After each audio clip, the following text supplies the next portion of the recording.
Gixxer, যার মনে হচ্ছে R15 নিতে পারছি না, দাম বেশি, তারপরে R15 এর মতো কমফর্ট চাই, লুক চাই, স্পিড চাই, সে জিক্সার নিতে পারে কম বাজেটে হয়ে যাবে, একবারে কম বাজেটে। আচ্ছা, তোমার R15 যেখানে 60-65 দিতে হয় সেখানে সেটাও দিতে হবে না, তোমার 1,05,000 দিয়ে দেবো।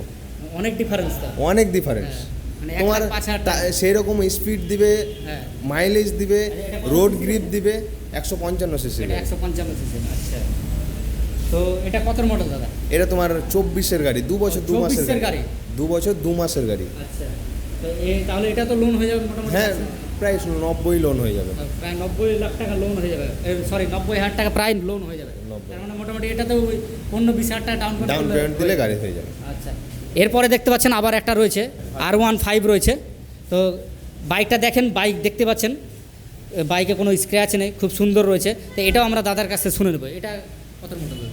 এটা তোমার 20 গাড়ি আছে, 2020 ভার্সন 3 মডেল আছে।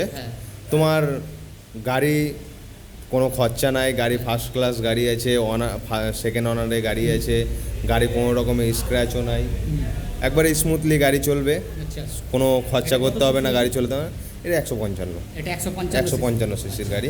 তোমার গাড়ির দাম রয়েছে 1.5, কিন্তু যে ভিডিও দেখে আসবে তার জন্য 99,999 টাকা। আচ্ছা, তো এরপরে আমরা দেখবো কি বাইক রয়েছে। এরপরে দেখতে পাচ্ছেন আবার একটা হিরো বাইক রয়েছে। হিরো কি রয়েছে এটা? এক্সপালস। আচ্ছা, বলে 200T। আচ্ছা, 200T। হ্যাঁ, অ্যাডভেঞ্চার লুক চাই কিন্তু গাড়ি পাচ্ছেন না। অফরোডিং এর গাড়ি নাকি? হ্যাঁ, অফরোডিং এর। অ্যাডভেঞ্চার লুক চাই, মাইলেজ চাই, অ্যাডভেঞ্চারে যাওয়ার জন্য গাড়ি চাই, কম খরচের মধ্যে 40,000 গাড়ি দিব। ব্লগিং এর জন্য বেস্ট নাকি? বেস্ট গাড়ি, আচ্ছা, মাইলেজও বেস্ট। 40,000 টাকা দেয়। কত মডেল এটা? এটা